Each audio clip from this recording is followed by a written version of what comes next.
भारतीय वन सेवा के वरिष्ठ अधिकारी अरिंदम तोमर एक बार फिर प्रदेश के मुख्य वन्य जीव प्रतिपालक बन गए हैं और ऐसे में माना जा रहा है कि अब बाघ परियोजनाओं से गांव का विस्थापन हो या बढ़ती हुई बाघों की संख्या के अनुरूप संतुलन की प्रक्रिया, इन पर काम शुरू होगा। तो नमामि गंगे प्रोजेक्ट, नए लेपर्ड कंजर्वेशन रिजर्व शुरू करने, कराइकर और पेंगोलिन के संरक्षण को लेकर भी जोरदार तरीके से काम शुरू होने की उम्मीद है।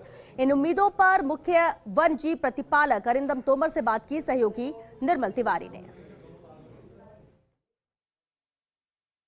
हमारे साथ इस समय मौजूद हैं मुख्य वन्यजीव प्रतिपालक अरिंदम तोमर जी। तोमर साहब, आपको बहुत बहुत बधाई। एक बार दोबारा आपने ये महत्वपूर्ण और बड़ा जिम्मेदारी वाला पद आपने संभाला है। किस तरह की प्राथमिकताएं होंगी? ये तो जो राज्य सरकार की प्राथमिकता चलती आई हैं, मेरे प्रीडेसेसर ने भी करी, उससे पहले जब मैं था मैं भी वही कर रहा था। और मेरा प्रयास रहेगा कि जो कुछ शुरू कर दिया है उसको पूर्णता पे लाया जाए, सबसे पहला तो ये है।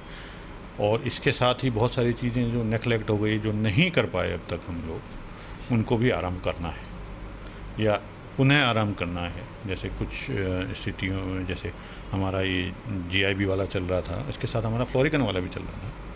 तो फ्लोरिकन वाले में मैं आज ही रिव्यू करूँगा कि क्या हो रहा है, क्योंकि ये बरसात का ही टाइम होता है क्रिटिकल, जब हम फ्लोरिकन्स का कुछ कर सकते हैं। तो ये एक चीज़ है जो थोड़ा सा पिछड़ रही है।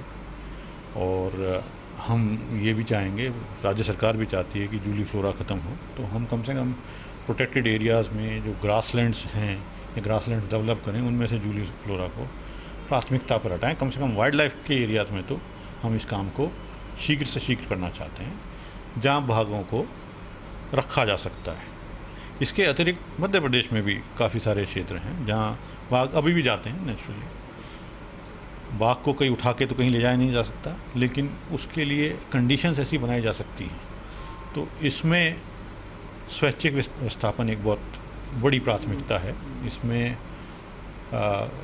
सिर्फ बाघों का ही भला नहीं है, इसमें जो लोग वहाँ कष्ट पा रहे हैं, मैं मानता हूँ और मैं गिल्टी फील करता हूँ इस बात के लिए कि हमारी वजह से या संरक्षण की वजह से कुछ लोग हमारे भाई ऐसे हैं जिनको की प्राथमिक सुविधाएं नहीं मिल पा रही हैं। उन लोगों का स्वैच्छिक विस्थापन प्रमुखता से, और रणथंभौर का पॉपुलेशन का दीर्घकालिक सॉल्यूशन यही है कि उनके लिए स्थान बने और जनता को भी स्थान मिले, विकास हो, उनके क्षेत्र में सड़कें बने, बिजली आए, पढ़ाई लिखाई हो। तो ये दोनों तरफ से लाभप्रद स्थिति यही है कि स्वैच्छिक विस्थापन को गति दी जाए। तोमर साहब, तो आप अरिंदम तोमर साहब, आपका साफ तौर पर कहना है कि वन्य जीवों के संरक्षण के लिए जो भी बेस्ट पॉसिबल होगा वो सब किया जाएगा। लेपर्ड कंजर्वेशन रिजर्व्स की बात है तो उनके लिए एक दो प्रोजेक्ट्स हाथ में लिए जाएंगे। नमामि गंगे प्रोजेक्ट्स को बहुत तेज़ी से चलाया जाएगा। बाघों के संरक्षण की दिशा में तेज़ी से काम होगा और तमाम इस तरह की योजनाएं हैं जिनको धरातल पर लाना है। उम्मीद की जा रही है कि तमाम योजनाएं धरातल पर भी आएंगी और वन्यजीव संरक्षण का काम बहुत तेज़ी से होगा और प्राथमिकता से होगा। कैमरा पर्सन घनश्याम के साथ Nirmal Tiwari, first India news, Jaipur.